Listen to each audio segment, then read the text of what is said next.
only who your mama, the kind of description he is. Tag all of them. Day one. Good morning, good afternoon, and good evening. Oh no, my ahayenas. Don't act like you don't know the reason why I'm here. What I go? With no disrespect, I will continue from where I stopped. A lot of people have called me on this matter, but I can see I have omitted Ifeanyoba name just in the due respect of Newi people and the people that I respect. Not even all Newi, not some useless Newi people. I am referring to reasonable ones that reach out to me. But I know this name video. Ne claim Newi. You guys are, you see all these incompetent men. All this umuoka mumiri nda na-eme video na shana ha kwa baranka wow ashimo so no. I'm only respecting those that I'm so close to. Those that call me Biko. That will go in at this man when I'm Biko. Now wepe ya. But all this useless fools. All this weak men. All this that felt like Ogechi Okeke that you can intimidate me. That even one yellow no ga sana ya Akwa. In fact, go and wash her on this Gabaraga. You think you can come at me anyhow you like? If you dare let me tell you, I choose my fights. I choose my fights. Clear road for me. Don't you ever email a video no your platform. Not people there screenshot or to post on my page or under my comments. That they sugar around negi. You know these idiots that claim to be in the name. We can claim to be one and the name a video, no disrespect or name. You guys are idiots. You guys are fools. I can only respect those that came to my inbox and respected me. And they spoke to me kindly. As and I acknowledge them. So unu na esusu na hinu na eme video. One idiot. Asafu ba ho. Apere tabuka. Mosquito tabu. Hiti emebu mbavu ye eshi. Genwe the God. Shagi be video ni iwo onye. Ashim let me anama wonu na no. Anama wonu na no. Unu choli chess a cloud. Unu choli rich. Unkola nwa. I be a digger say you be ne. You're not more in Newi than me. You're not more Newi than me. Don't you ever, in your filthy and dirty smelling buster, say something mini. Abriana Babugi, Ishane, Jigana Chawan, get what I'm getting inside your box. I say something your mini. Don't you ever come on live video and run to talk shit about me. Or what the shit you can say every shit you want to say. Don't you say you are giving me days, time, or seconds. I'm not anyhow Chico. I'm not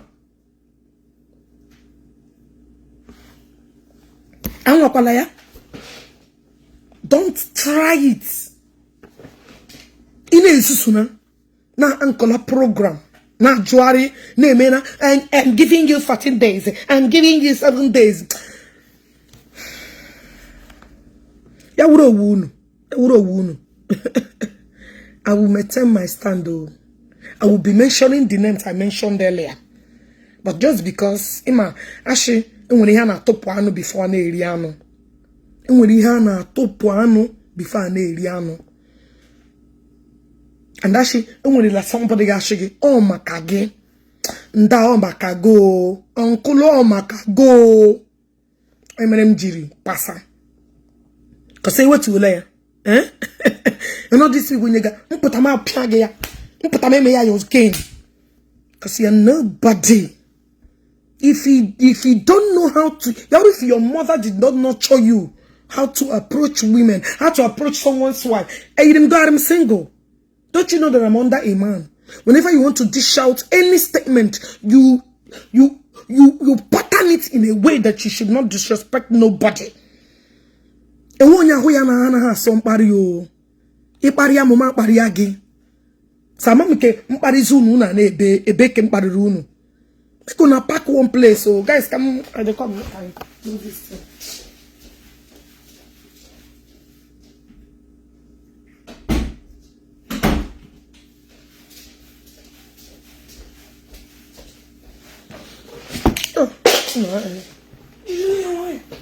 You want to go? So no relation. Na bioko. Stay clear from Ogechi. I am the wrong person. I put the Nigeria. Wait until I get there. Wait until I get there. Get shima that your arm on mini. Wait until I get there. Stop. I'm Nicola Mono warning. Nicola Mono warning. Any video show get you on a hip. Somebody should tag me. If you ever tag me on rubbish, my block walking. One time for rubbish. Okay? Now, I want to be here. First and foremost, Ebony's son.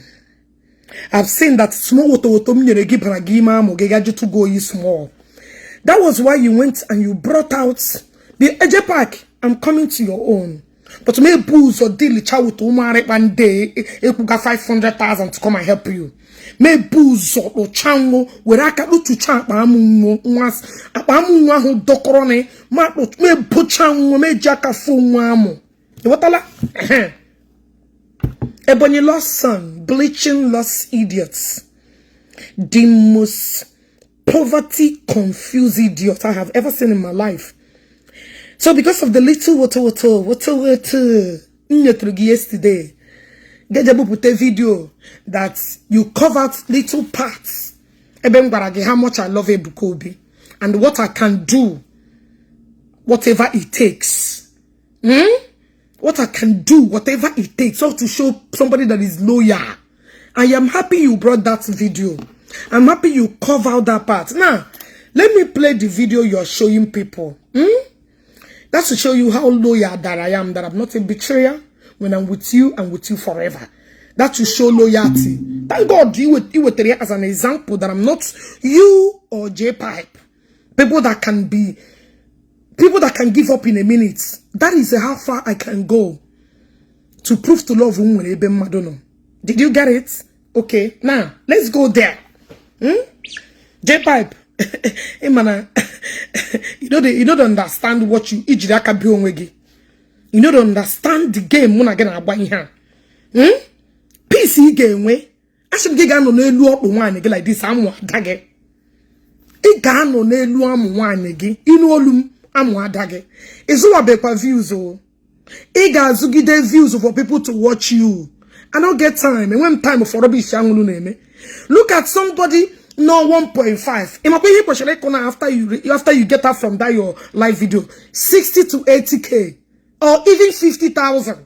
But look at where you are, only 22. You just bought views to prove what? Guys, if you want to dictate all these fake views, people, on your Mecha program, I've been in social media for a long time. A woman attack in here, what I go now? Jpac went bought view 1.5. Gas stagnant there. No, there. Nah, I didn't join you that's why I want to start from the beginning. I joined you very late. Before you know it, you had reduced to 200 and now go and see after your live program.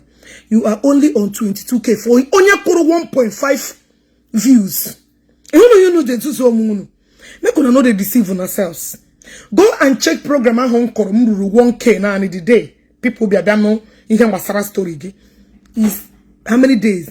Is only few days or call how many? That very day mission program put on 50 something k. You cannot keep deceiving people. Just because of getting you want to create it. Let me tell you, even in Koyezu Kokogana. What are you trying to prove? Yeah, his wife at the back adding views for him. Why are you deceiving people? I will catch cast you to zero. Agama casting it to zero. What's going on? Huh? Okay. Agama casting it to zero. You want to go? Agama reduce it to nothing. I be what pay my jim bomb with this shiggy. Agama to ya bo. Ega bam saga. You go saga me.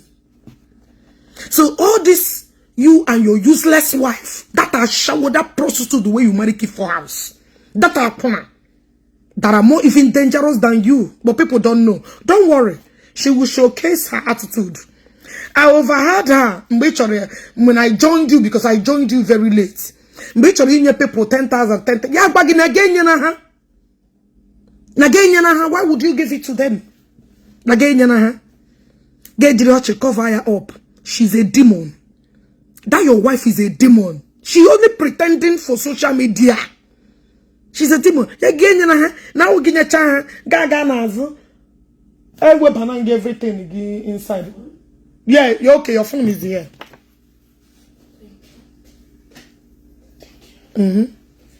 What I go? Yes, you know. Don't give anybody 10. No. Come on, 10,000 people just recharge your card. People, mama, if you don't have business, 1 million, 500,000, 200,000. Yeah, she's a demon. She came to finish you, and that can finish you. Come on, Guinea, egole. Because all the song we are not top will give views. Now top got on chat program only 22. Look at how ye una de ye on herself. Just to prove Ogechi, I want to prove you. You cannot prove the OG, the gangster way. All this are raw. I will be I don't play a fake life. Everybody, mom, that had them breed to a fault. Only here, mega. Some people are mega because you guys are just when a hatred for no reason, and I don't give a fuck. That would not stop me from speaking the truth. They deceive even the gullible ones. And some idiot are there say, look at your views. Hey. They don't know that you bought it. Your wife is somewhere topping your bullshit for you. Look at it. I saw an image in a program. And his program is spent almost 2 hours. You're supposed to be called at least 60 to 50K. You cannot wear. Make una definish on herself. I don't get time. You want to go? Destroy again. I did not come to say, I came to destroy you. Anyway, let me finish with this useless Obonyi song. Let me finish with this useless. You will pay bloggers to come and help you. You will keep paying them. But this you just follow useless content creators. Ndemapani here have used their sense. Matani were a demon. Those that have common sense. Guys, please share the program as you're joining. Share and you click love. Share and you click love because I know their game. My heart shot out of here. But share to click love. Yes, I never marry. What's it concern me? Why would I marry? Okay, now I don't marry. You won't come marry me. Do you want to come and marry me? Come and marry me, oh. Come and marry me. After all, many of you won't marry me. If say I never marry now, you're not gonna like marry me. Every person needs one person in my life. Sorry. Each and every one of you need somebody like me in our lives. And you guys know it. Every individual, man, they hate him, need somebody like me in their household. But they will not accept it. A builder, a structure, architect, a foundation. You need somebody like me. You need no here. You want to go? No, I don't have kiss in my marriage. Can you come and bang for me? I want them kiss in my marriage. Come and bang for me. Any dream gi for me. Now, what can you do about it? Any dream kiss. Biama size ya amoge. Because I want to amoge do okay. Ma vure a bigi mo ya mwana mwa. What I go? Any dream ya? Biama I me buzo lay the size of your amo. What I go? Now, let me go to a Bonnie Lost Son page before I'm begging a Jpac. I'm coming for you. This game I get pleasure of for me. We're gonna play it fine. Data. Because I won, and some of you felt you can talk to me anyhow. Wouldn't believe that because I won, and some of you felt you can talk to me in a disrespectful way.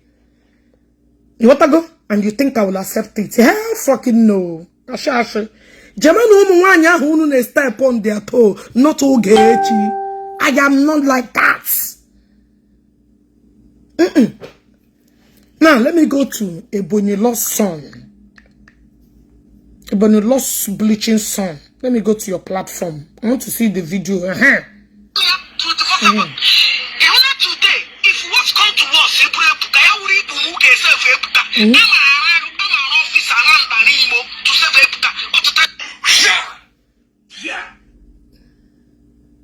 go there by useless Mataya.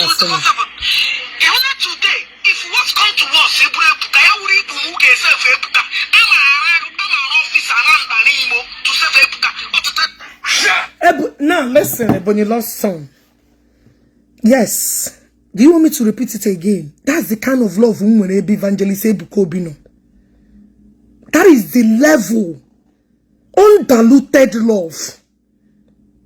A very large, long program. You decided to copy these parts.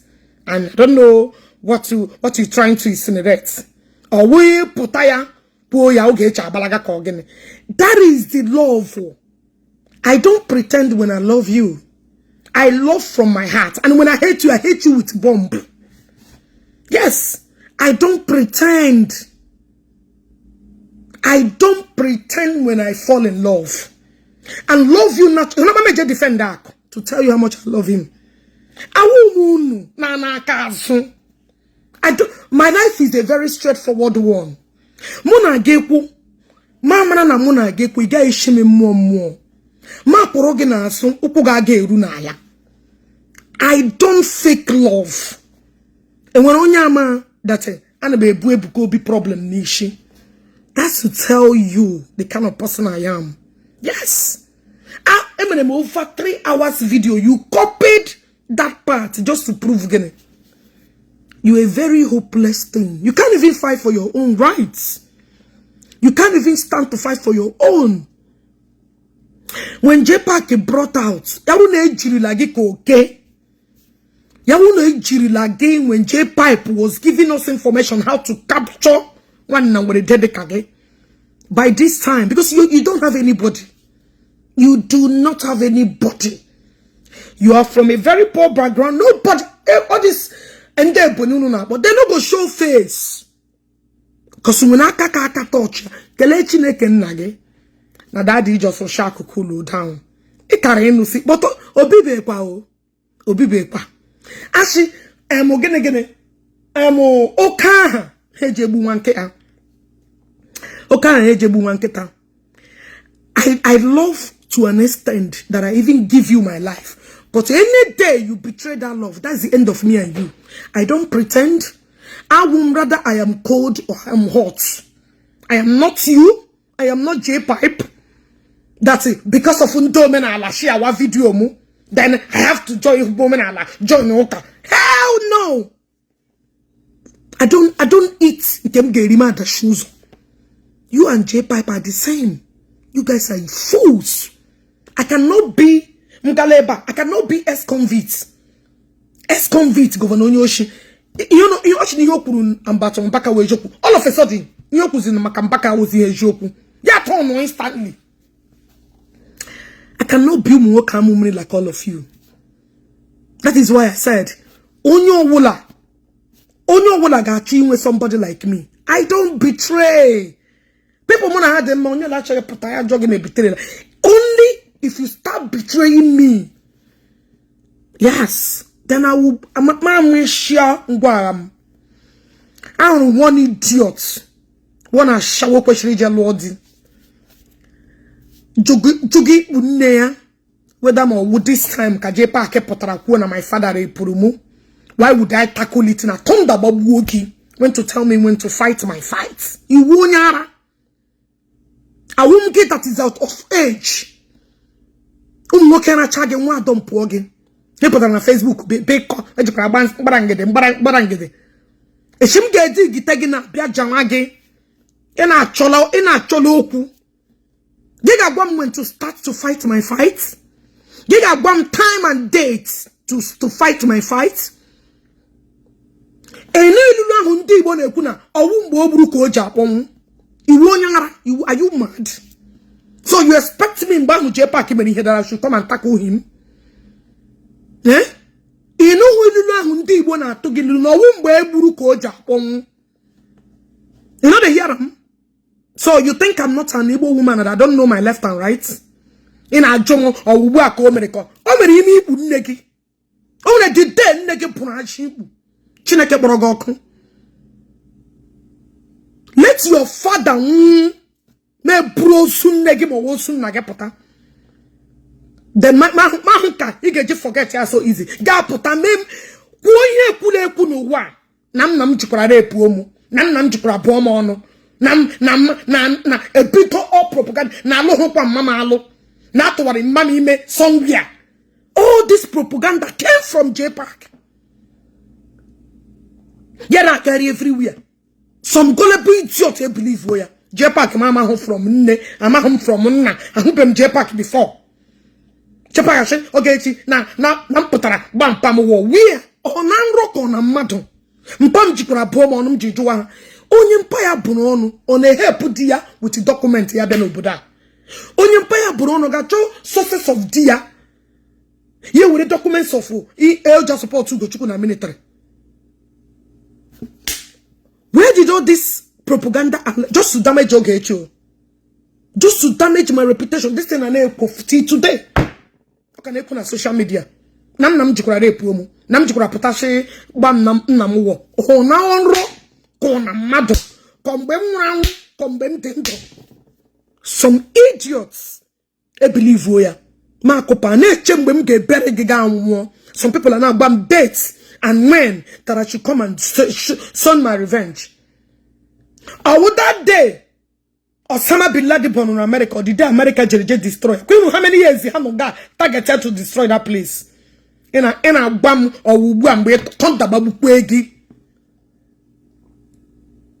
Iga bam how to vest my anger, how to fight my fight, and when time and when dates.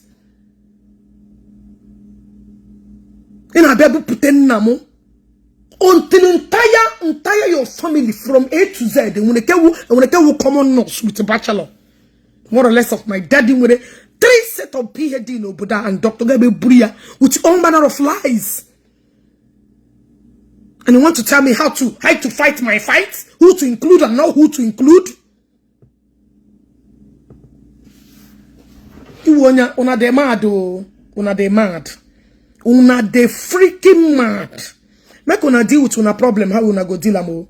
I am not you. You're not me. You're not from Osumeni.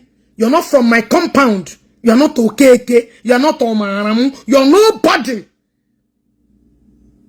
You're not a jogu. Ndemamu homunage. Amamu onyewo. Ibebe disgrace mpamu in your entire generation. Ewo nega dika Professor Timothy Okeke. Gabia putan, people a buria. All the pages see boom pam today now about war. Oshionyanaka, all the rumors and allegations. People Oshionyanaka, Oshi Jpac. Jpac put a bandem mad na my father raped me. Jpac put a bandem mad na my father jikora bomono. Jpac put a bandem mad na mbara mpamu war. Jpac put a bandem mad on yana paya de na mana junior. Where and when did these things happen? Nam jikora law ko mpam. Where? When? Okay, propaganda should be done. Okay, this propaganda should be done for years. Okay, propaganda should be done. Jpac, let me give you a secret. You are lucky I did not meet you face to face in Nigeria. Akrami nyegin shiga anwo. Akrami nyegin shiga anwo mufuo. No matter how painful it is to disgrace an honorable man And poor allegation in. Thank God that when I give Peter now with this problem. I can't eju ihe burugi. I can't eju ihe burugi. And again I want doka. You will step on my toes and mama mandoka. You devoured my father. Genash onye wanyige. One got this a shower na Abuja bagapuna. Or is that the wife you married? Who the fuck is your wife? Your wife or one masters. Your wife or nene call pastor. Ogechi spare. Na query. Go and allow somebody to devour your loved one. All pages a brum pam jina about war. Onye ruhi talk to my father. E put my picture my dad jina about war. Just because of onye this Jpac. Just because of onye this amusu. Bere chineke na get bere. You know like this gonna be chaplets. I could have been your last draw no wa. Ichanama bahara lage. Ichanama bahara lage. Iwo nyara. You're a very useless human being. You're a very hopeless human being. Unless you add me, I don't see your request. Nah, be a koromo. Go and allow Jpac to devour your love. Every page is Jpac na sponsor na ex-convict. My father about war till today just because of him. I be put my father. Now, Timothy Okeke, Professor Timothy Okeke kono.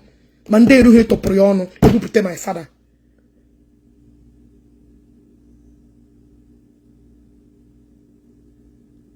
Now, let me go to your useless program you conducted today. Now, I want to listen to because I gave me Hipur. I want to hear you. Let me go to your program.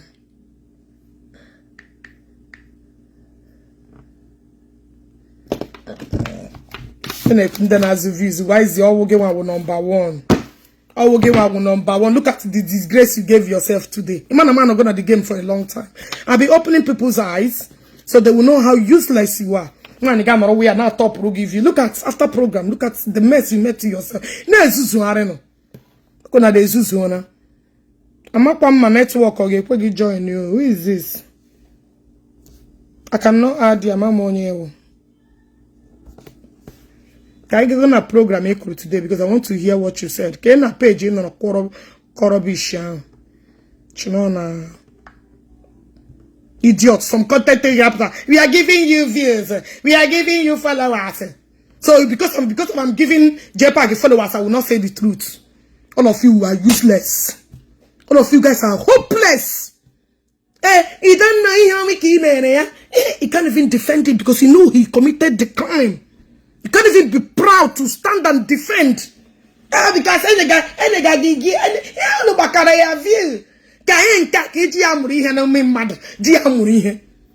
bunch of idiots.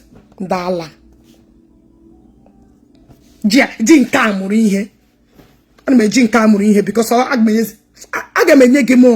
I go give you more followers. I go add it to your life. Again, what did more followers? Number one. Anyway, come go the video again. Come go the video again. I'm going to go the video again, man. I need to listen to you first. Kebo makes the video, y'all. Where is this video? Kebo video, y'all. No. Please, can someone check whether my video can on a platform here because I'm trying to see it. I cannot see it. Can somebody check my video cannot hear? Huh? You can share the link on WhatsApp to me. Because I'm not seeing anything. Ocean on my phone.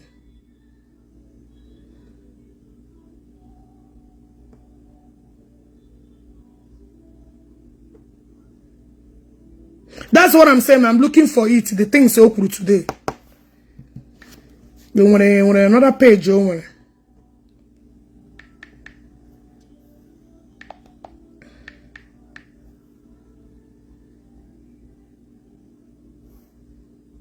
Jpac chief. Okay, Jpac chief of staff. Okay.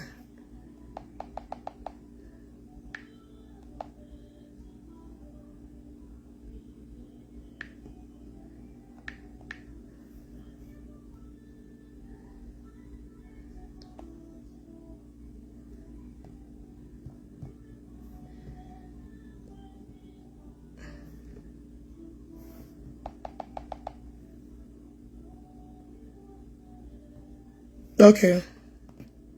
Okay. Oh, Guinea.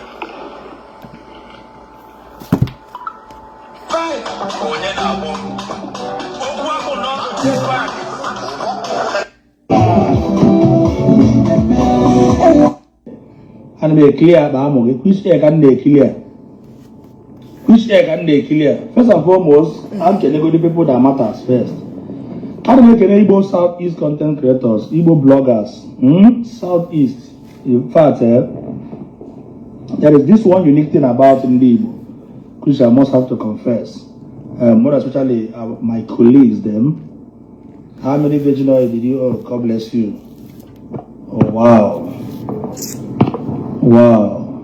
Thank you very much for telling me to block you for life.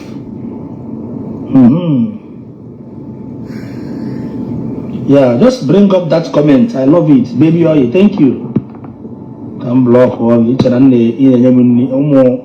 poor people on Facebook. You don't become a rich man overnight. They believe can I swear believe a madman talking on the street. So believe you that is a snitch. That is a onye one naira is a mad idiot. Your wife is a hopeless idiot. Onye believe that has no value is a bastard. Onye a man like you. Go gaga pick a one wa club. A club a woman in the chega onye get pick here. Onya hold okay.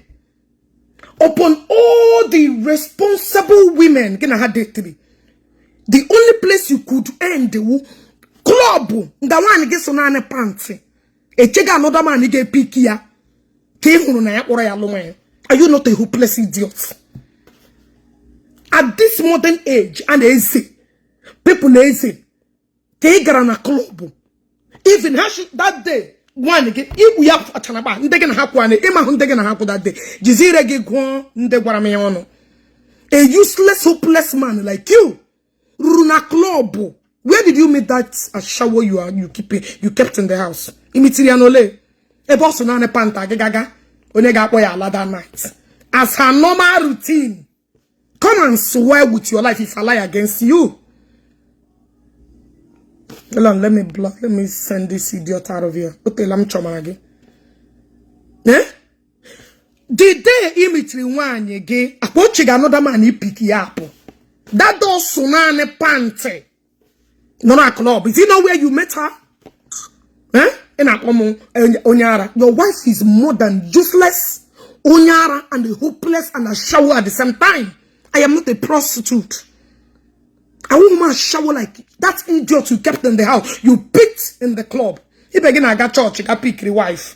He began got wedding, got pick the wife. He began got different places. The only place you end up picking a wife on a club, a boss of panting. I want to know when she pant also start for the bachelor and only we are. The man taking a happen that day. Very hopeless thing. Very hopeless thing. I hear Laurent why. He did not marry a prostitute who has no manner, who is mannerless. People there and not complaining here that I'll play you voice. As time progress, now gonna play you voice. People who how they are confirming that prostitute you marry. You married. Idiots. No wonder have you ever seen a responsible woman not gonna church? Because she's used to nakeding herself everywhere. So she got confused where to protect herself. You picked up a dog, enter inside church, and you think the dog to the prostitute. Ashawo, you met your match. You will hear me. Since I met my wife, good luck, good luck. And I call you. Who do you want to brainwash? Tell people, if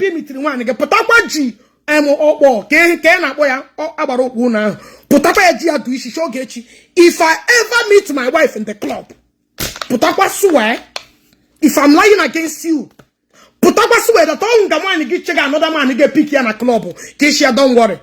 Now this lifestyle only been upon you that you will change her. Am I lying? Look at the idiot. I'm not kidding with it on. You actually gave a wrong boss. A very big wrong boss. I got me tigagi with the truth, oh. Truth.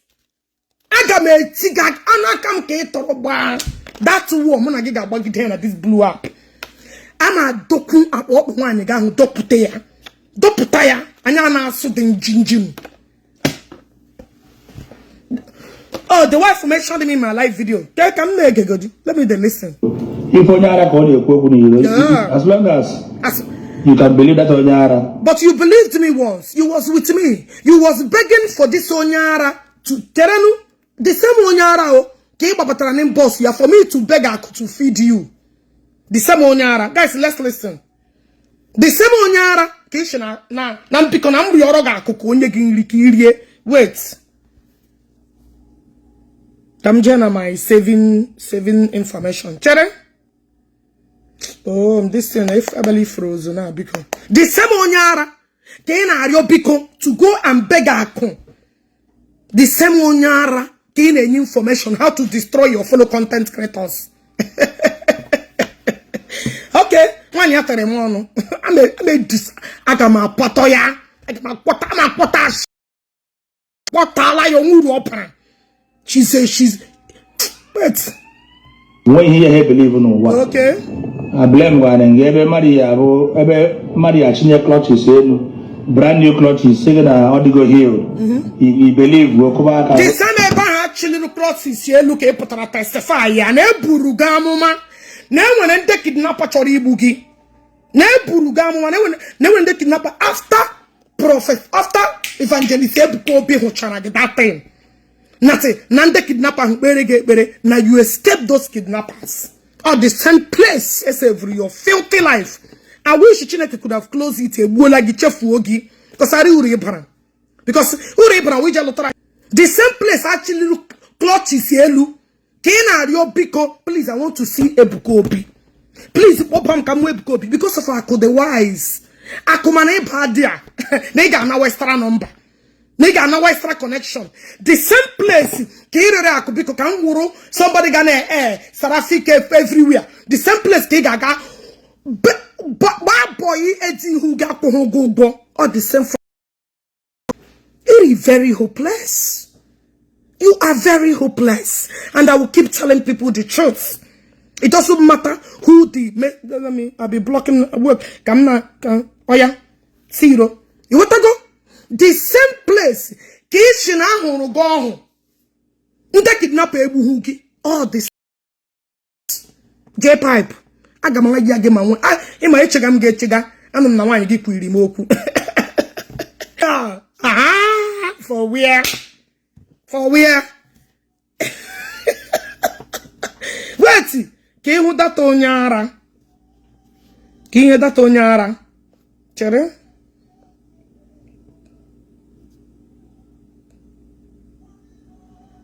Can you hear that, Chere?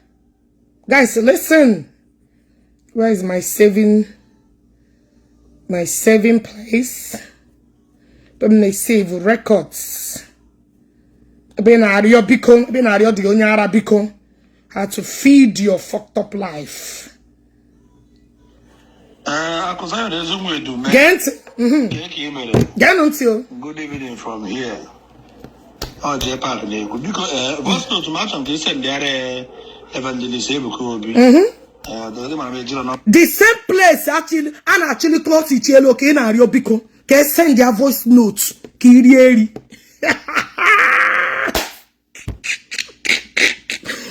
Chere because the cabe boga dream easy can buy straight up. We boga dream easy. Let's continue.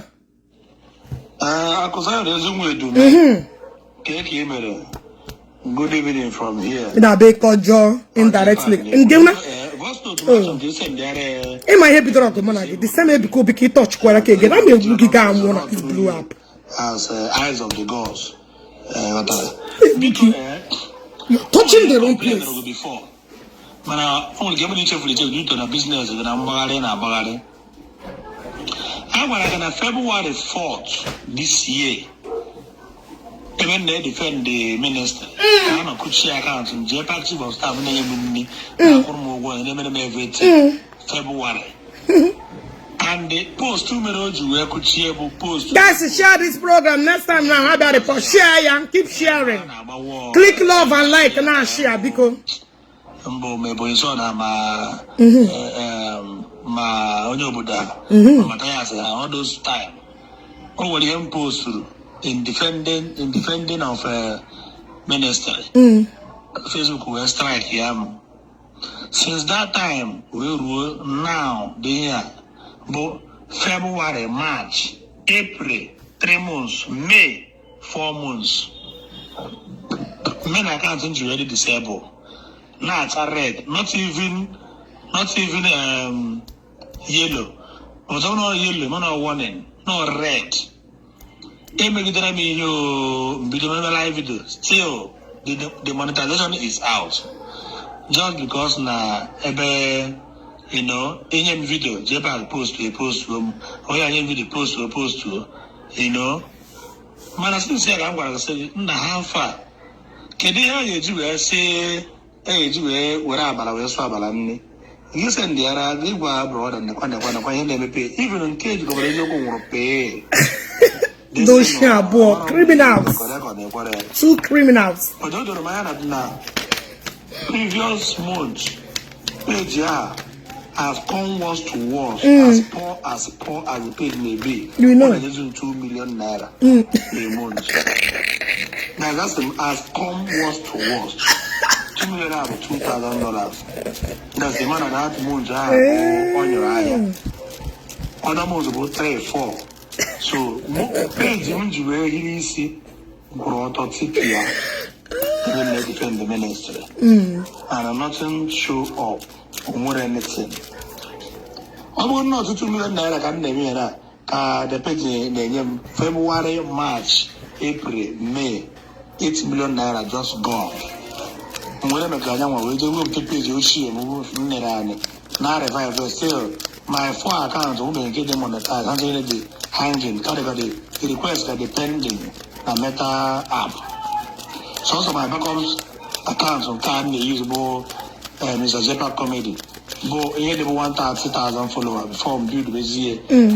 Before it was not giving me or giving any profit.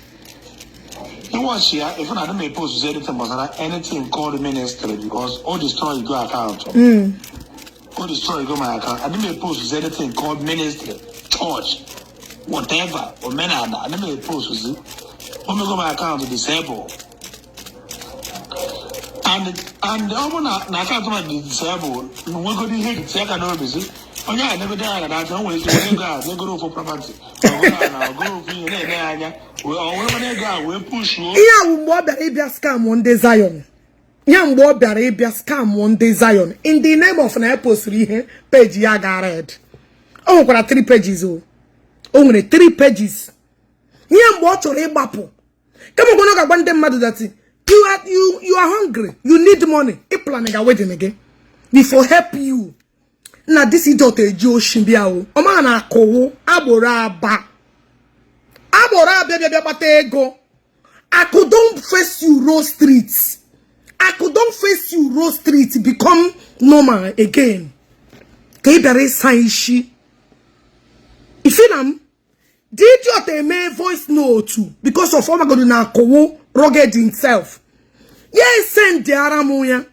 Say Ogechi. Say make I help and beg ako. Okwa the same onyara. The same onyara you dey beg. Say make him beg, say make him feed you. You see how your useless life will ridicule you. You might get put on social media. You keep lying to people. You keep lying to people without telling people kewe joku. But nani yam jirigi wofo no ogu. Ngade eje joku ne destroy again. You want to go? You came to scam in the Zion. But your scamming did not work. Your scamming agaro. Then you flipped over. Because see ego. They did not give you the money anymore. Ego. Now get flip 360. The same Zion. The same Zion ebera na church na ario biko ka ha biko ha ya anoge ki ne video sarafike ba na me sarafiko yo. ebe a na-eme Seraphic water. Mmụọ Chineke agwakwa ha na ewu an intruder na ha chụwa gị. Iwetago na ha chụwa gị. Ha chụkwa gị kweru n'ala. Because ebe oli tiri ishi akụtụ gị. Imechara shek ka ị bịa na Zion bịa nye testimony. Imechara shek ka ị bịa sa Zion bịa nye testimony na ejikwara na ndị kidnapper jikwara mee gị ga-eme enweghị ụzọ ịchọghị iji aba Zion n'ime. Ha ekwechirikwanụ. Akụ ekwechiri because akụ m onye ewu. Ọ ma na ewu ahụ iko abụọ. Iwu double sword. Akụ ekwechiri gị. Ishi na nke to become MC. Owe ka ịgụ egwu. Owe ka ime MC. No. Ka ime ha ekwechirizie because you came with a very bad intention. Very bad intention. I believe. Ima iwanya na gbam that na mbana akụka ndị Zion dọpụta ego na ego do. Ha pute 100 million this ha dosa eji na eme case. Na mkpa ya ka obupute apa mgbe ọbụla idiot na akpọ m ka achụwa onye obodo chụwa this Ebonyi law son this idiot amahụ left and right ya ka eje nwuteche na ego do emesi that problem every time onye pụta bịa na adụ ishi ihe ọla m gwara gị ji okpo ụmụnne gị ka okpo ụmụnna gị ji ha na adụ ishi. Guys, share the video, click love and like, share it. New accounts. Oh, my baby, because this is new accounts. We got that 2 months. About to 10,000 to 20,000 followers. Still nothing to show up. Click love and like. They are reporting my video. Click love and like. And share the video. Share. Share. Get it. Because I don't know. Share to subdue their reports. Account ma Kochi kiri hage man. Just suggest because now almost keep sharing, please. More than I just need to approximately kiri hage man because he was I don't happy. I'm not gonna lie you. I don't even hide their wife. I don't happy. I'm not happy at all. I'm not happy at all. Keep on sharing. Share. And get you right, Jema, Abuja. And I'm going to everything. I can't really. When I can't hear the idiot without Facebook, he can't feed though. I can't hold you ring your very only. Let me pen you again. Comment again. Comment again. Come pen you again. Oshi, why didn't I say this thing? But why didn't Jpac start misbehaving? No, Brian, I actually be poison. I'm the content creator. Why didn't Jpac start it? Why did he start it now? Whenever he started, that's when I started my own. Why didn't Jpac Zion ministry accuse na hashia madu konye poison? Oh, Emaro. Okay. Now, why didn't he start accusing them then? I could have come Ogechi Okeke. So I don't know why you're asking me now. Oh, who get the main focal? Or who get problem, yeah? Oh, I'm not only the same anyway. But that's alarm get that don't distract me. Everybody may more overlook. I don't I'm happy. So send the voice note to Evangelist Ebukobi. Okay. Apenoya, onye Chineke dobere ngozi. As far as your works will judge you. Your works will judge you. Even when Chineke gozi agozi, no Chineke nyere ngozi, but you want to come and destroy him because he switched over. What you're looking for, you did not get it. You switched over 300 minutes here, you 360. You want to come and betray a man that you never had the opportunity to meet. Because of these things, could you make a avoid not to meet him? Guess switch over 300 degrees. That's not Nando Kashage Otaha after 100 days. And then will be to date a man that did you nothing. Our problem when I go and you know it. Still, let me tell you, any organization you join, poor with dignity and respect. Move on with your life. Every time because he want to come and beg money. You want to come and beg money through deceitful way. You did not get it. Now, because it has become your problem. 100 days has become your problem. Ndoka has become your problem. Why didn't you start this wahala? Anytime you started this is when I intervene. Oh no, I don't know. For the idiot on Akwa. Now we're doing here. No! When he started the problem is when I'm giving it to him woto. That was when I started to give it to him woto. Une defense is in arrow. Une defense is in arrow. Say it the way it is. It doesn't matter where the arrow is. Only committed the crime. Only defense is like her jaw. Ndala. Make una dey listen. Awful.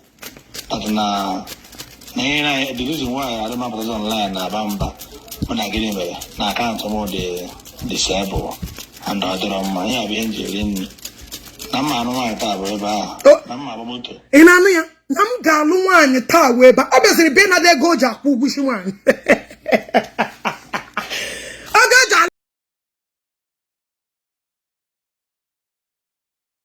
Again, I had Chamano where Ghana Chamano, what they call Puyabu because he will move good. It will make good. It will honoka. It will honor the chat. Maybe a quack. Yeah, whatever want to turn something to him. That night he picked ya. Ya have a customer Ochega. That was the end of you. Jpac, Potabia do ishi. Now, no one club give me 3 that girl. Ebo check another customer. Come and swear. You them not begin now. I quit not swear, Kendoka. I quit not swear. Come and swear. This your dump garbage, even Safu. And one on she's only for street. She has been standing on the street collecting different ammo. They decide they pay. I say, yeah, I'm mad than let me tell all of you, for those of you that are talking rubbish. A woman made a video no lola one you sorry no lola di momo. I have video copy post ya. Go and check the video my voice. I have video copy post ya.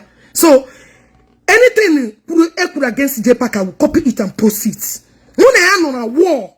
So all of you think, okay, I'm the one that made the video. You guys don't even know my voice. You guys don't even know nothing. But I don't even give. Whatever you want to believe, you believe it. That's your own. I do not. But anyway, I'm going to get dent. That's useless. All I will pick it. I will post it. I will join. Because Jpac destroyed my own person.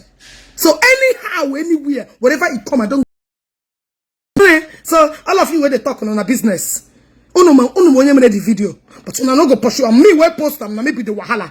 Me could listen to about the rene Ogechi mentality 1 hour. Come on, harass me. Dala. That one is not damaging. Guy is not damaging. Is not damaging.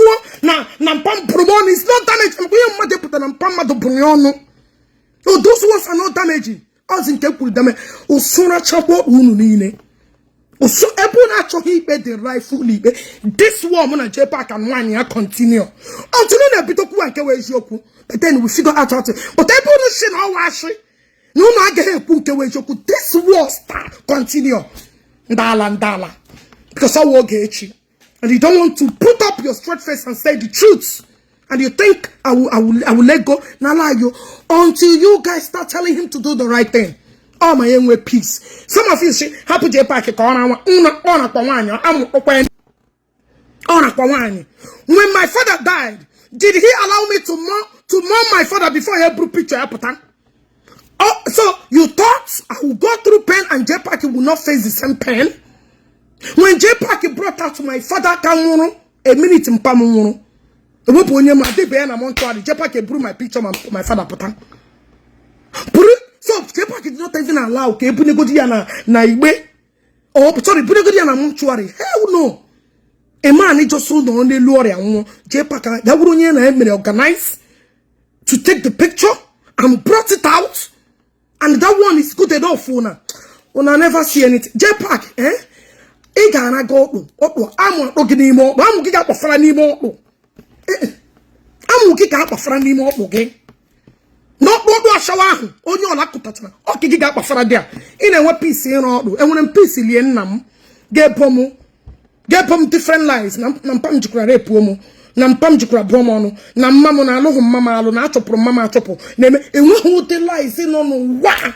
Emma, you don't know nothing. You just want to use my reputation because when them on the beef join their crew.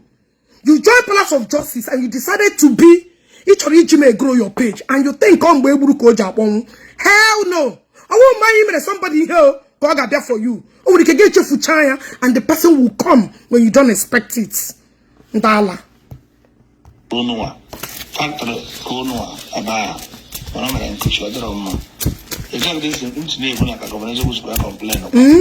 Those share two criminals, ex-convict and rebel face. Those shit.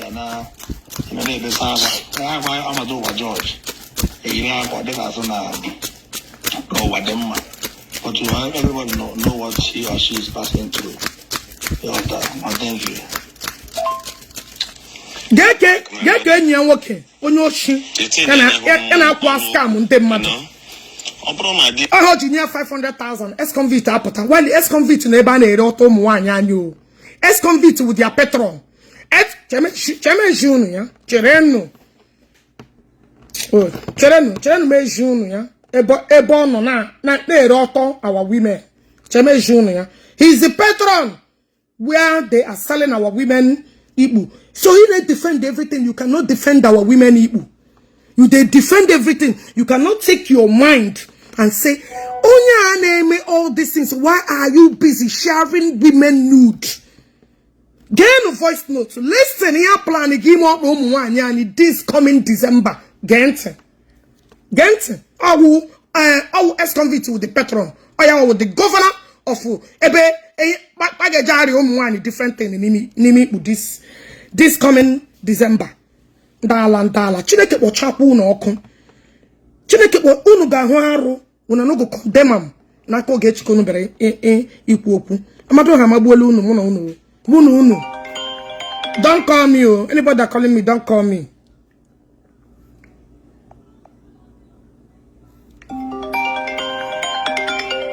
Hold on, let me even block you. Good. Oh yeah? Otilo? Oh yeah?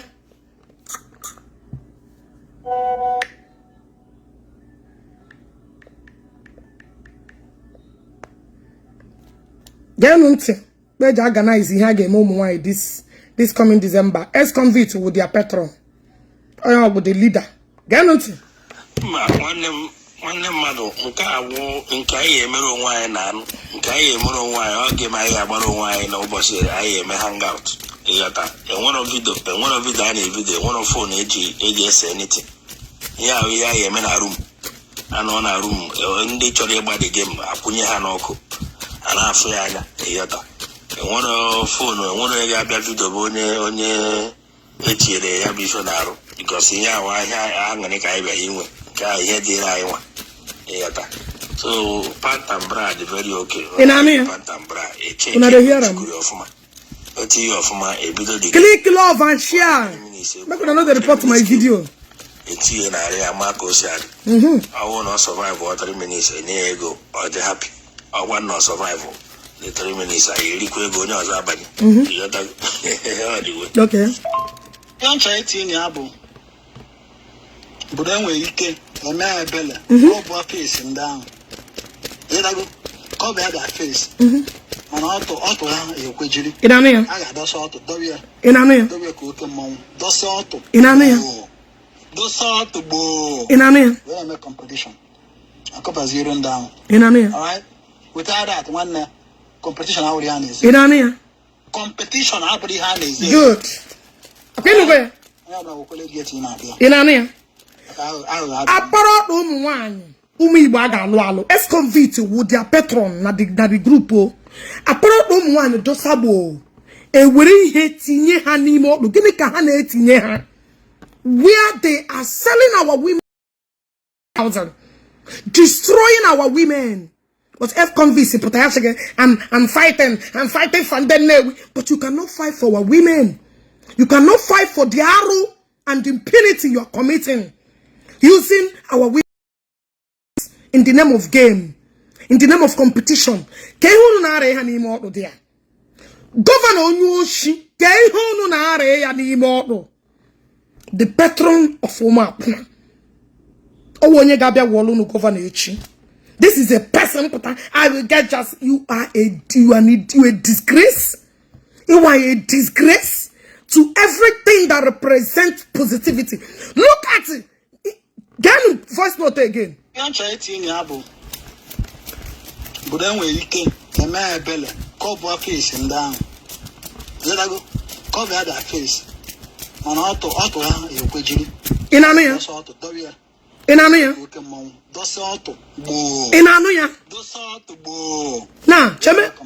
Cheme shunu kahasha dosa di okugbo. Without that one competition already is ezo. Cheme shunu. Chenu me shunu beja doso omu nwani gbo. This is what they are doing to our future women. They are destroying their lives. Yeah, December. This is what they are going to do this December. Because I'm saying, all of you have been hearing me preaching this, but you guys will not bring it to the timelights. Because all you know, you're getting a coup out on arm. Are you guys not the one patronizing it? Are you guys not the one patronizing it? Per se. I don't know there. Bra. Sumawan. You know, I don't want to go. Ex-convict. Governor Nyoshi. Maybe Jpac is among them too. Jpac is among them. I don't want to Igbo. Our Igbo women. Hanye ha 30,000. Who want a better water, huh? When Ogechi Kuashi with Ogechi Ebu. Abraham Ginam Kauno Gachana Posha. One Ryan we John Ryan we were here Ogechi no. Namshi Heke Weloto. Namshia, stop this arrow. Oh, we Ogechi Joguru Joe. What you go to Ogechi Mene? That should be the bone of contention. What did Ogechi do to them? What did this Ogechi do to you guys? Stop using our women as a marketer. The group and our executive garden where ex-convict Governor Onyoshi na Jpac in a derive for their toy. Damusu. And when Ogechi talk, I get with Ogechi. Why would we keep commenting in Igbo? She's the one. John, when here we were. John, all these people, what is my crime towards them? I'm Juguro jaw.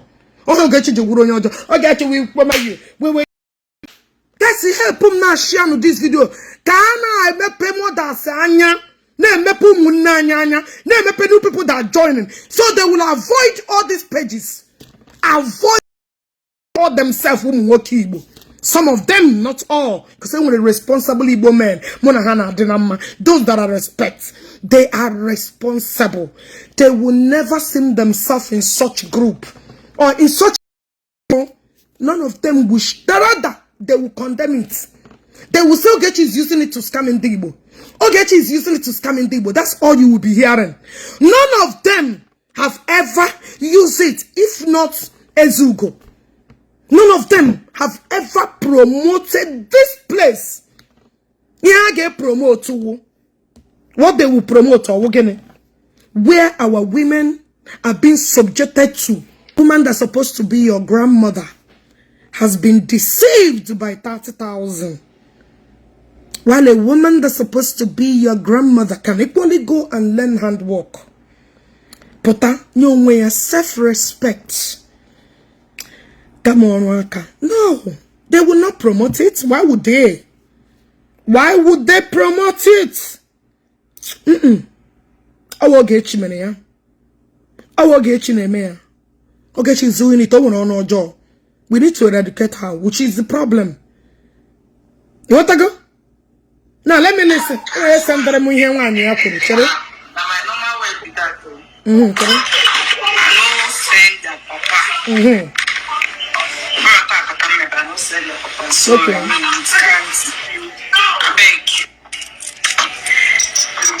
Thank you. Hope we never finish China break. No man Jpac. Jpac is China break.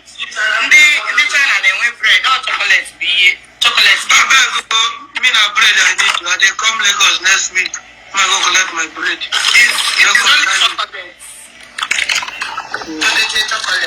When you send them now, we have to. I want to hear what she said.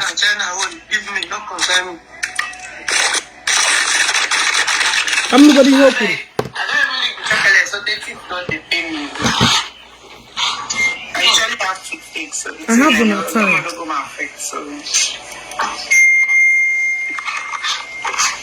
Somebody sent them me here. You know, I didn't watch them before. Oh, thank you very much. Igbo TV or whatever. Yes. Yes, baby. So you guys, let me list to people. So my baby came back from China and he bought a lot of goodies for me. Me. I'm going to be posting the unboxing video very, very soon. Also, no. People should say, must you post everything? Must you put everything on social media? I go put them. And you don't go do anything. You don't go beat me. If you want to beat me, come out, come beat me. Okay? But this is me telling you that I am going to post it. I'm going to be posting the unboxing video. I know so many of you have not done unboxing in your life before. I'm sorry about that.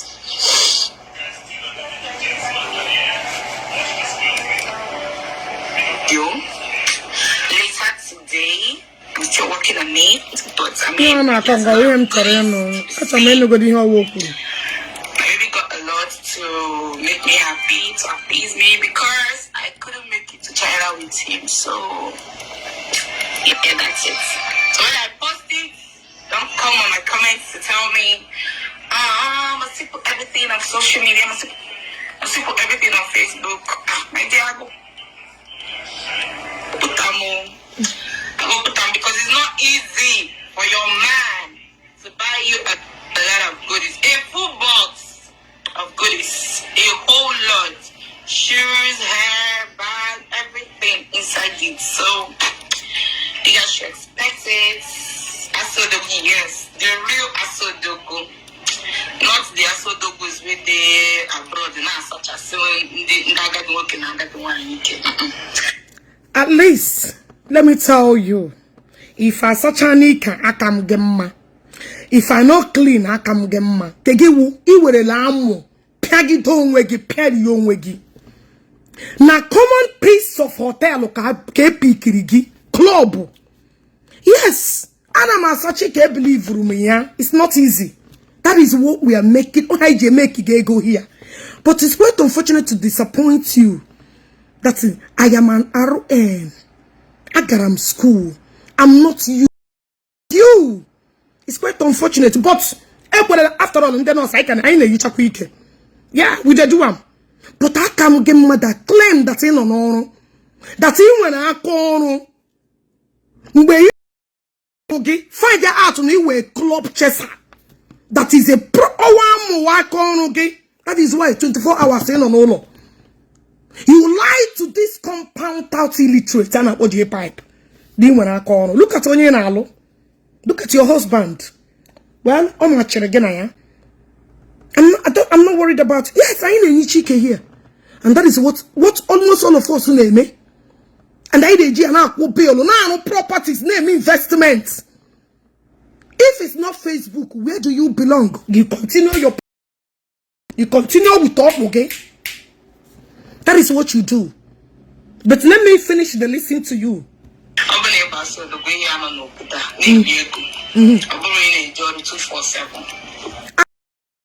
I am not surprised that you sit down at home looking for Facebook to pay you. Even they contracted you na your wedding for complete 5 days. Are you not ashamed of yourself? Look at who is talking. Look at who is bringing mouth. Let me show you one of your disgusting and your hopeless life. I want to show you. I want you to look at yourself and tell me what a rejected package like you is doing in a man's house. Oh, because that one is useless. Omarife, Yamalife, you should have been Oh, Ogechi I don't plug it where you belong. But because of a way science. Now let me show you one of the most disgraceful stuff that you did with your. There is dignity in labor. Even if I'm cleaning, I'm housekeeping, I am proud to tell you. And when you're about dignity in labor, at least I'm not your husband that chewo tule. Mama Nayamu, Umbagenya MC walk. Thank God in heaven that I did not marry a man that is incompetent and with the one certificates. You know my way chewo to like a give up on. He got an Egypt. Instead of you to be a responsible future wife. Got to ram on your child because of even with a rich Egypt guy. That happened Jpac, don't put on the back. Hey. You went and be hustling for ammo. Because that is all you care about. Ammo. Le want to give ammo. Are you not what less? Let me show you. Because actually, by your identity, we will know who you are. Imagine about Dog Church. Imagine you that wait, come go shige. You're not supposed to talk when women are talking. Supposed to go and hide your face. Because that's where you belong. That's who you are. You know I'm telling you guys the truth. That is what it is. God diggy gabaga. In fact, let me tell you. Maybe Muromo Fuma very well. Maybe Fako was Roga Fuma. Nagitega hapu. I'm a big son and got like I get gang. You don't think I'm not like this name video ne post in every second. I gotta make good una again with peace now come. Look at red dead with the money. And then 5 days. Jiggy quiet go. Where is that your nonsensical picture? A be with a lana jar to the whole world. She had let it make it. Where is that your disgusting, outrageous look? Get back. Where is that? Where is that tunnel? Get that picture. Come wakahalegi. Who is talking? You talk?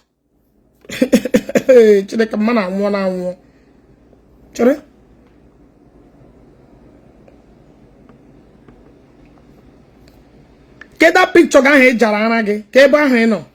Can somebody please help me on WhatsApp, please? Come talking. Come on, go and hide your face. Chere, wait, come shigodi. Lena Akuna. Chere, Akuna, look at you. Lay your lifestyle. Lay your lifestyle. Lay your lifestyle. Akuna, look at your lifestyle. Bekpagi. Let me tell you, everything I tells you, go and dig it out, is true. It was shower picking in a club, he ain't sonane pants. I shower okay, I will dig out your pictures and your videos. So everything I say, let me tell all of y'all, you know that idiot, you can run at any given minute. Because Jpac am going to hear a little work. Look at you. Leggy. This is your life. It's not past, it's present. If he went in the gay alone has testified who you are. Leggy. It's normal. It's normal.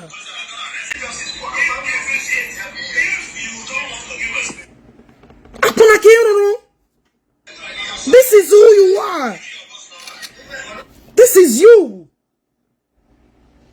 Onye pikiri n'ụzọ club. Look at you. This is who you are. When I say the truth, I'm telling you nothing but the truth. This is exactly what you wore. You are just saying, it would just boya ko shirede. Akuna ke ewu.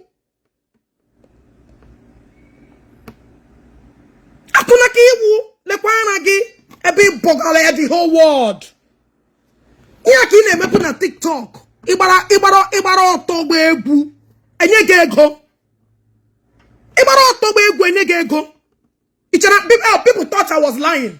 Oh, because I was Ogechi. You thought I was lying.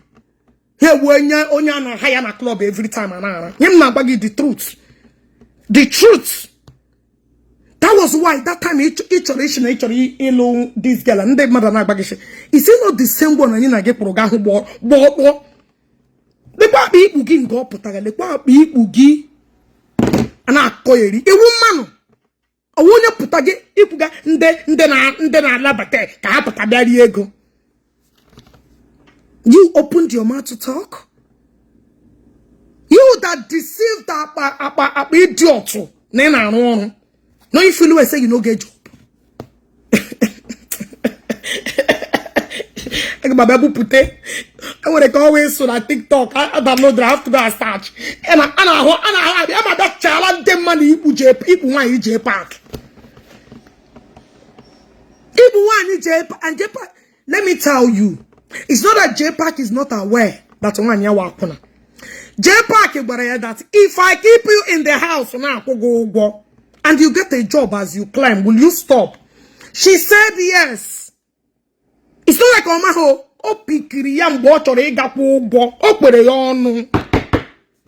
Now price and pay. Now price and pay. I swear with my now price and pay. Na price and pay. Le baya akuna ko pure akuna. No be talk. I know they miss words. I know they miss talk. Everything them baragi to talk all. Muwa bera America galo nwem school ba no nwem uru. Gina be with ono. You that sat down and rent you 5 days garage before your wedding. Ke beri ku oku. Come on susu bag inside or say so. One digging out what other women are puna for years. Your husband who humiliated thousands of women na blew up. Married ones, unmarried ones. Those that are yet to marry.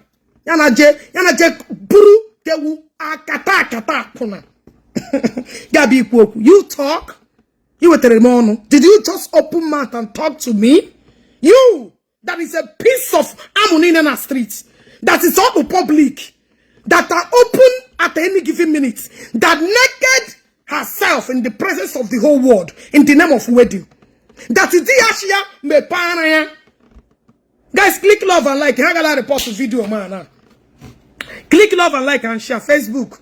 Disregard any part of reports. Now this blew up. Disregard. I mean, me pen them. I think I me shin them money. You thought I was playing. Ejoku kamje sogi. And that be umuwani ni humiliatory. Umuwani ni no na di that won't happen. It's time for me to fight for them. Yes. Every man they just comment here that won't happen. While ije just what happen. Be so young. Look at ena umuwani happen. I prasrit wani go to na club. I bacha club mbu chonwe ge na mmanya. One gives on a club, nature another man as they have already bargained. The man is Yame Chaputa, Yaboreala, got chance ya, name up on a pushing the lifestyle, name up on an Obulan go bidro. Ijeri, anyone, Dana Zorazoro, Parazia in Hufu, because Imahi,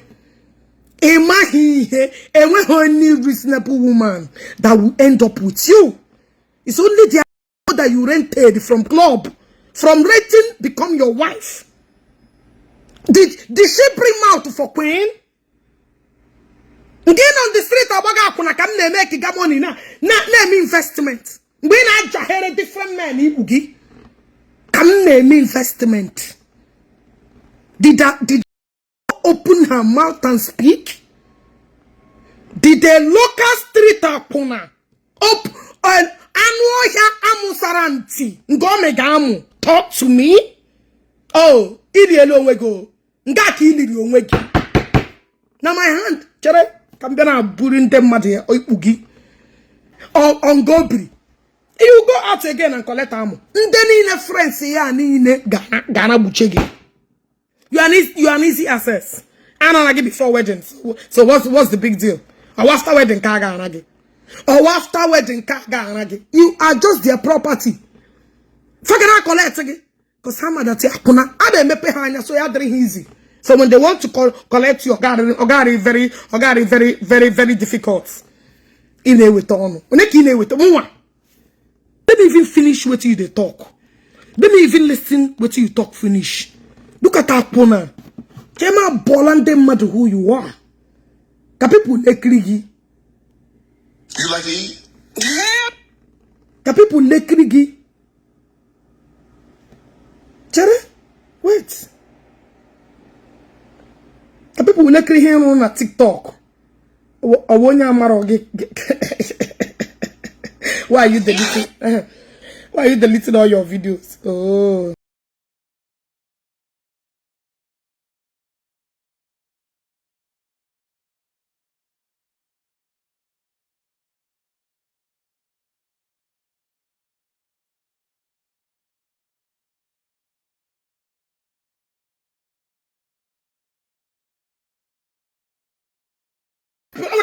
Don't worry, I will look for that one. Maybe people like this. Akuna. Rated Akuna. Did you bring mouth and speak when I'm speaking?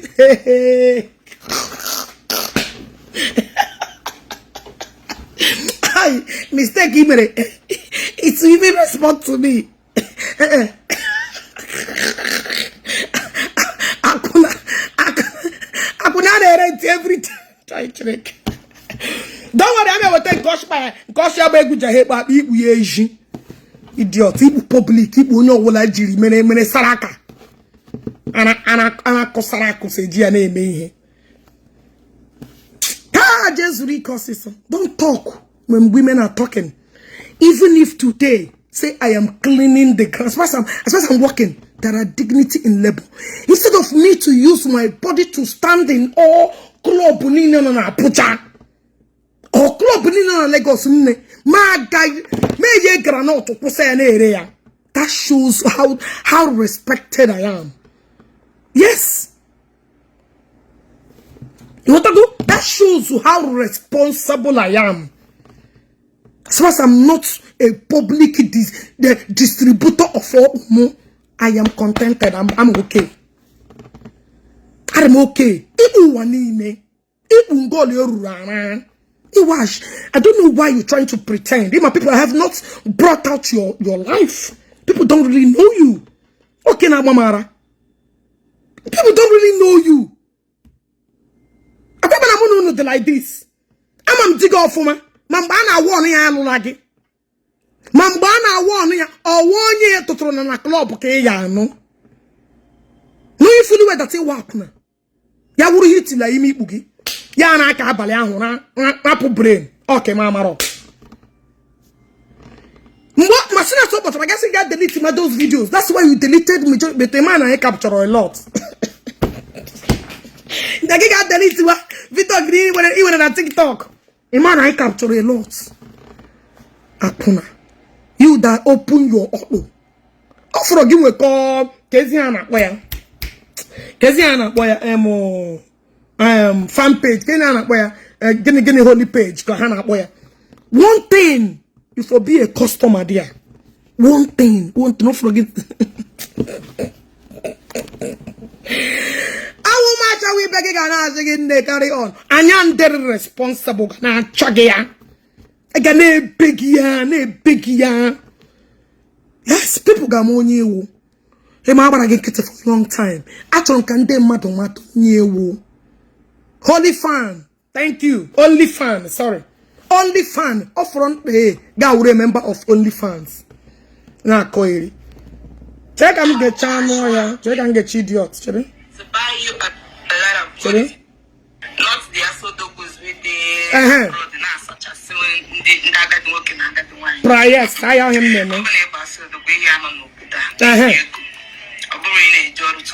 Yes.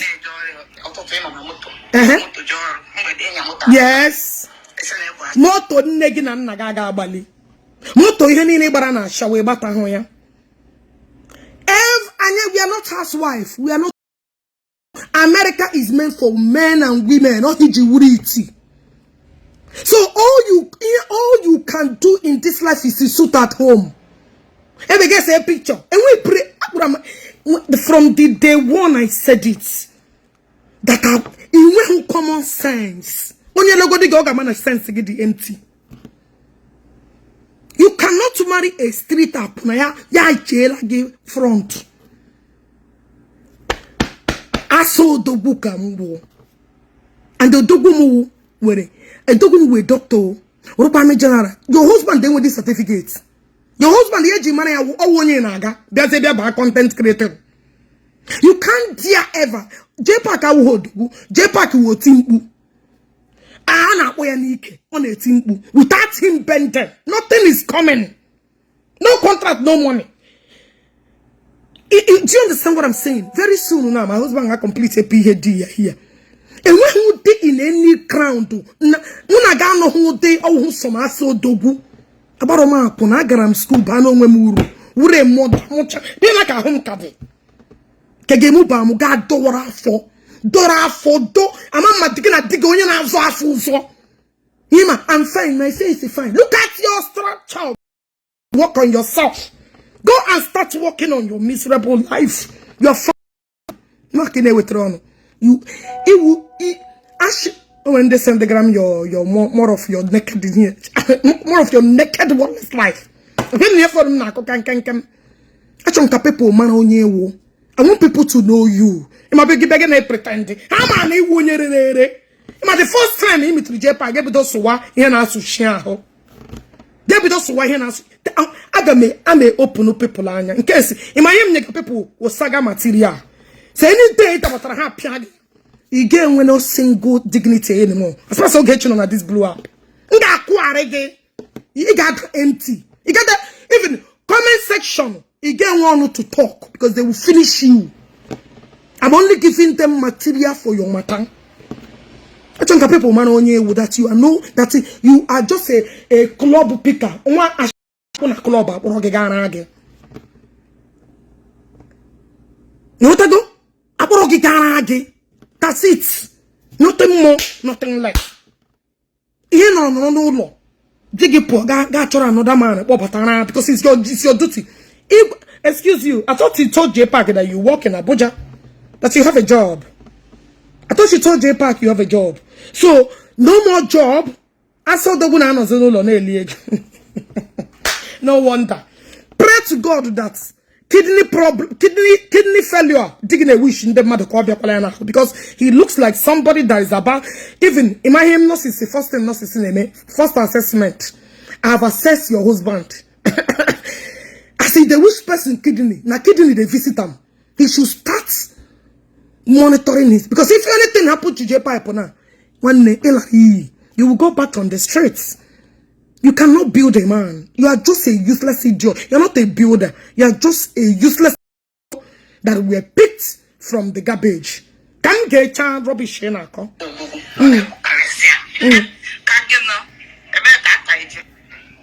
Akamge kadigi when I started the investment.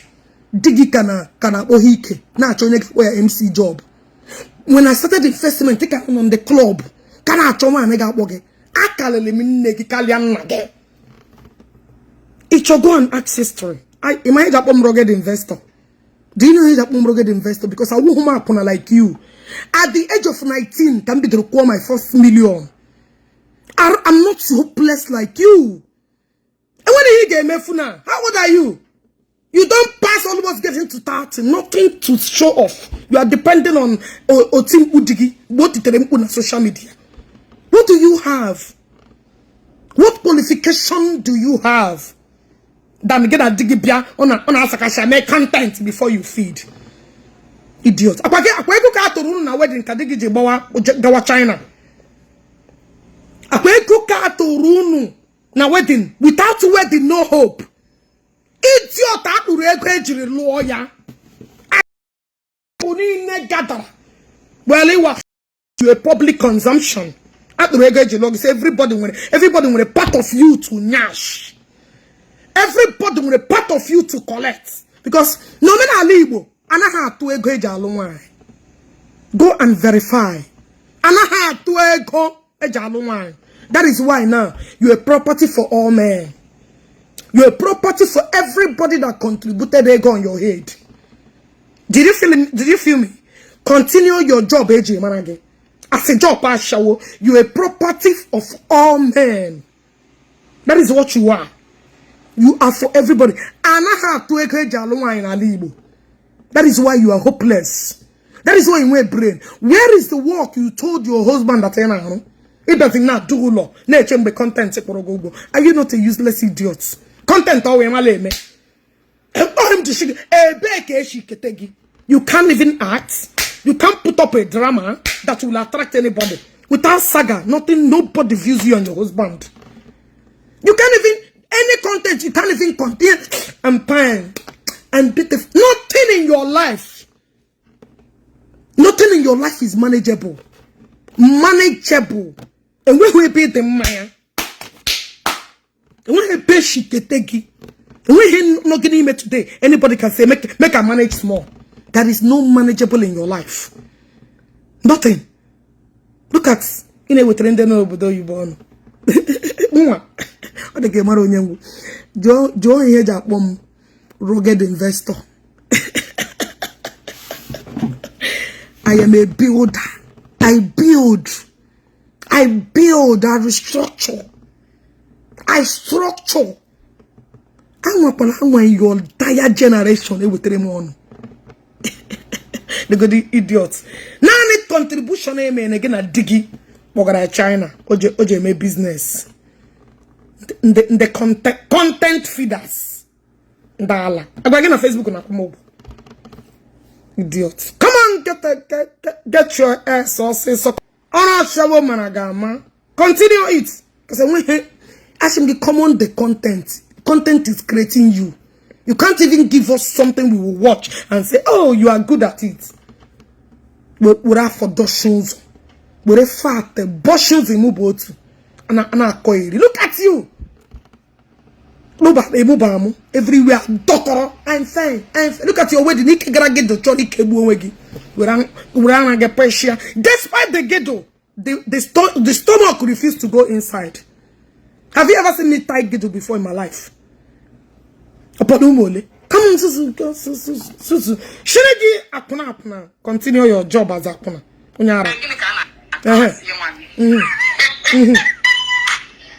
If you're Calicia, if you're Odogu or if you're Odogu, Asodogo, whatever, they got no Nigeria. Yeah? In this Tinubu regime, they Lego. That's the main deal. That's the real one. Jesus Christ. Not some way, no, I bound. That's what I speak. Proud of it, oh. Proud of it. I'm at work. Sorry, I'm at work. Yes. Sorry, I'm going to work. Oh, so you watches me. Oh, you watch me. That's good. And don't get any weapon. Oh, so you watches me. But if you don't watch her. I don't watch any page. But you are speaking my terms. Oh, so you do watch me. Where I go to clean ass. I am proud that you watch me. I am proud that you're not watching me where I go to collect more. I am proud. You want to go? I am proud that you're not watching me where I'm hanging into club. I am proud that you watch me where I'm not going into club. I'm going to club. I'm partying this night. Yeah, make up like this. Hey, check out my Gucci bag. I am even no investment. You know. All this look. Pastor. Look at me. I bought a Gucci bag of $1,000, $2,000. Look at me. Hey, look at me. Another day. You know, that's all you look at it. All you look at it. I am not useless. I have a reason of stepping my foot into this country.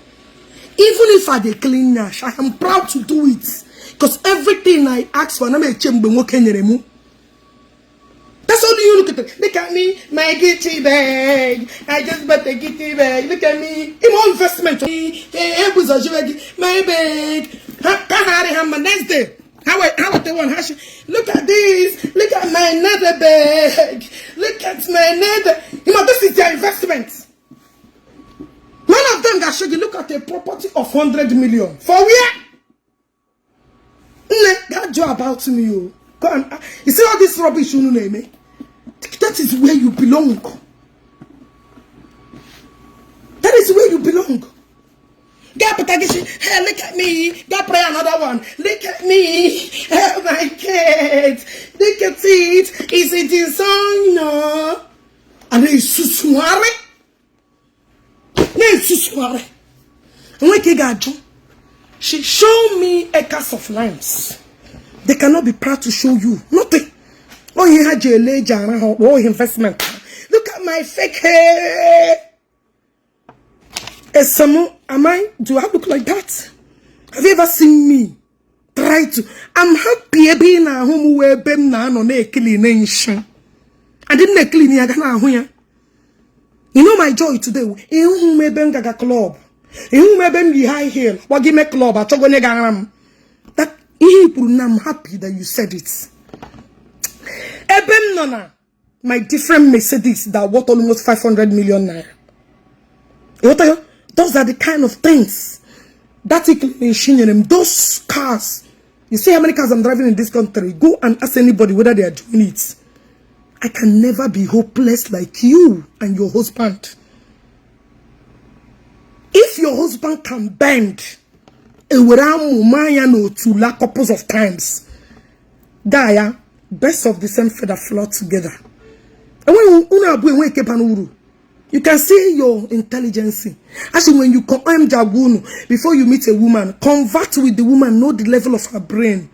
What is her level? Where did she? What? Can you motivate her? What is her brain? Look at your level of your reasoning. Well, I don't blame you. But you don't know nothing. Look at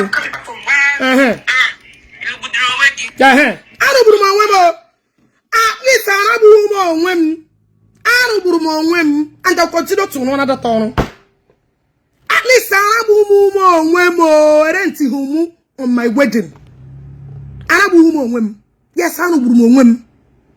I need 16 and I know wine. At least I like you. Do that is a cheap prostitute and a pick your fellow wives na church everywhere. And no pick you na club. In a channel. Look at how you're nakeding yourself in TikTok. Because you're going to say, inbox me, do me like, give us some God joke. Look at you.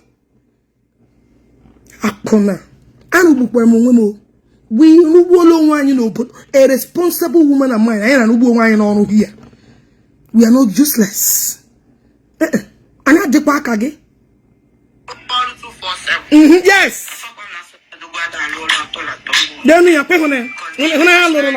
By next year, I'm resuming my business. Eh? Okay? I've always been in business before. You don't be no business. Always go out to now. At least get along down, get a regard, again, young water. Get a again, young water. Who business? Oh, and I was your whole business. You always been in business. Okay, keep on him now when you can bish. You go out to Taruna wedding now. I will have business, you resume business. Kemba, we never see business. Nah. People come gather to help you and your useless bendan collect your husband. You work a business now. Ine me kola gane me ko heji manage. Ine me you continue heji manage. Chineka bogono. Continue your normal work. No stop oh. Because ine make a gane make a. Look at the idiot in with 3 madon. I saw. I can listen because no go look for work. No power pack Negi Apuru make we never a good wife. You can never pretend long. Abramuna. Negi nagi sonoge. Sonoge shige they pick in a club. Negi nagi that did not train you that I got water before somebody notice you. Negi nagi that gave back to a prostitute. It will a curse. I broke on my here. I brag that before you become original Igbo woman, that you have to go and stand in the club. Amuni nekwe gono. Eh? Amuni nekwe gono. As soon as a Jpac in a maple on gay post, you did not question because they won't put out no gay. Then you Jpac share up a man. Asia, illegally as I figure mother thing, every of Jpac girlfriend did the same complaint. Gahuya Briozubo. Ma Briozubo, because I'm not saying, Edjoni she's a taranopo. Edjoni she's a taranopo. Now don't put good Lilo. Even as she give me say this one, that's the end of you. That's the end of you. Excuse me, Nele Jpac na ba 4 years or 8 months pregnant. Na ba ke gi ha or riba no jano when if I may ask. Nele gina. Nele this Jpac. Ba na boji no na. Are ebe nu she me this thing.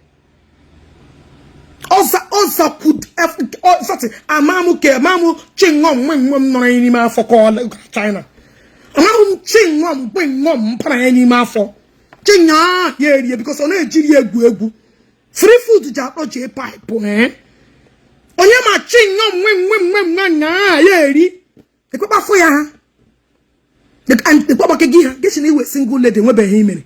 You need to start working on yourself because you need a lot of rebuild. You need to rebuild yourself everywhere joy everywhere potompo ya ro pa she all we make it. Yeah, we are not ordinary after that is a problem. Yeah, we we make it. Because here, I'm not well, I'm a different spam. Why won't you call? Why won't it be BSS? About this different spam. I got Baba, Baba, Chana, na fat. For that Baba and mini. For that Baba, they all circulate there. Also, so women are talking. You are talking.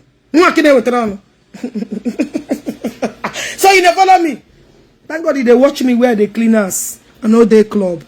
I know they go look for ammo like you. Now butter na club. Now I get me pente madam. Then go know you too well. Know your husband. So as I was saying, don't tell me go and look for work. I do my MS 9 to 5. I look from 9 to 5. Hey! And I know what it feels like. Oh, you didn't mess 9 to 5. Magba as soon as they pack it up, I got that's no job. Ganon. I did not deceive Jpac. Okay, she will never lie you. The truth will always set you free. In MS 9 to 5.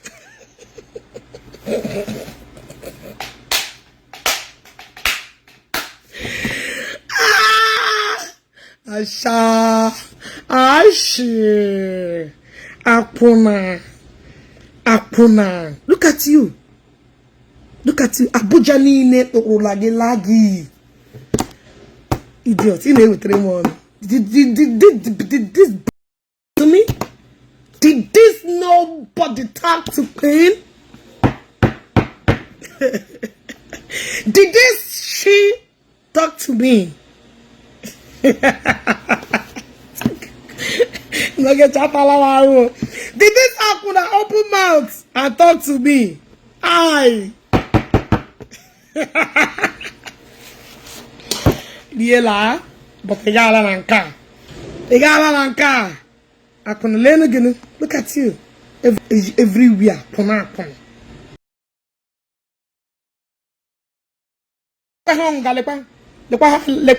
Lepa club ni no eba ko obi. Lepa ya.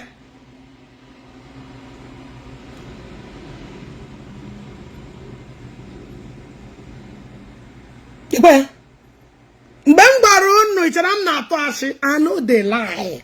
I know they lie. Lepa ya. Oja anwa akpo. Ngo le hunu ya nga pomo akuna no. Oja anwa akpo.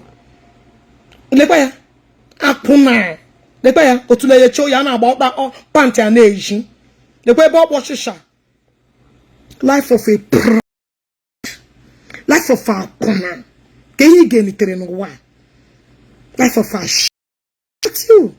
All corners. All corners. Look at you. Everywhere everywhere auto collect kana gilepage. Lepage high love of a shower. About the gini na panty. Leya. bia Jpac lekwa na nwanyị gị lekwa ebe ọ na-aji ikpu amewe ebe ikpukpa otula gị complete ike gị carry go mma this one go mma self ebe igbo okpokpa otula ga na-eshi well I am not surprised that Jesus. Anyway, kambia gechadi gina gechadi digi ihe sotoro onu. Kambia gechadi digi ihe sotoro. Dala.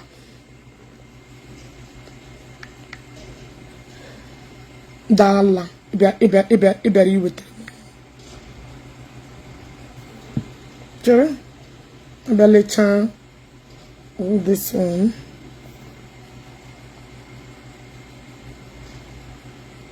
If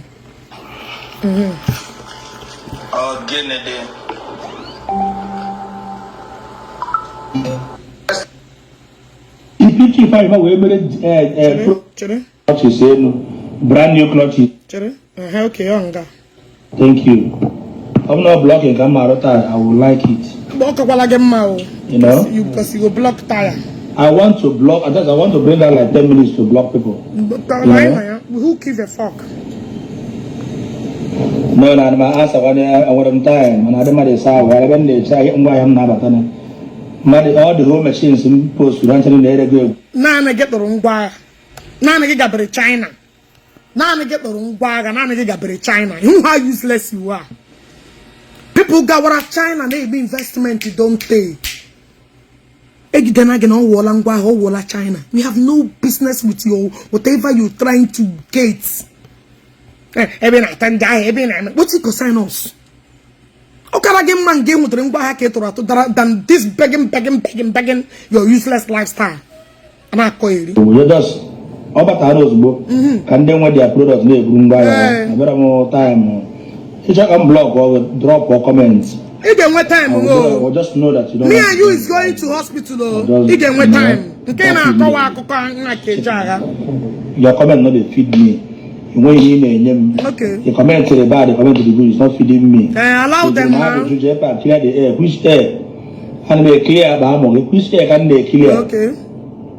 Which air can they clear? First and foremost, I'm telling you the people that matters first.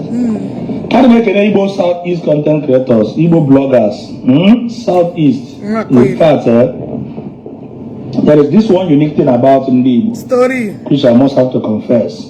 More especially my colleagues, them. How many virgin oil did you? Oh, God bless you. Oh, wow. Wow. People know that Thank you very much. Telling me to block you for life. When I got blocked, okay, yeah, just bring up that comment. I love it. Baby oil, thank you. I'm blocked all each and the poor people during Facebook. Hey, rich man. One you they believe you.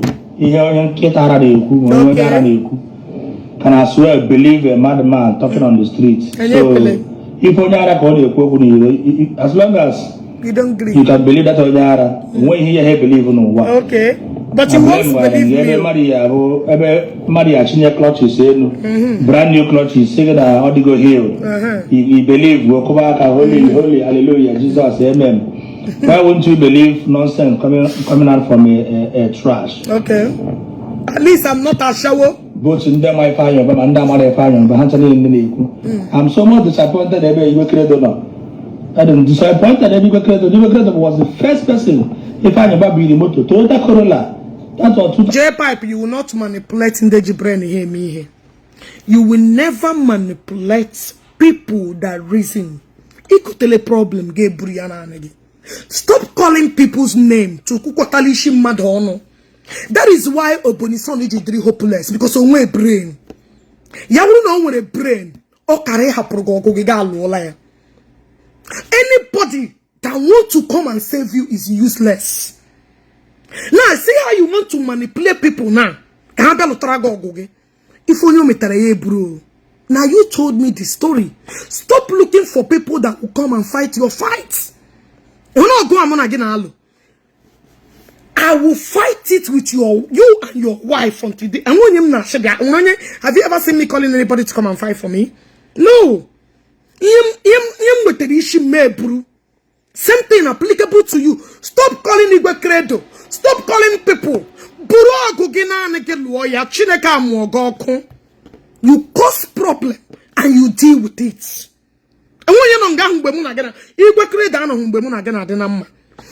Anybody else say when you were busy telling me stuff, you did not remember to add Igbo credo on the phone. You did not remember to add other people on the phone. You told me what you told me. So what are you saying?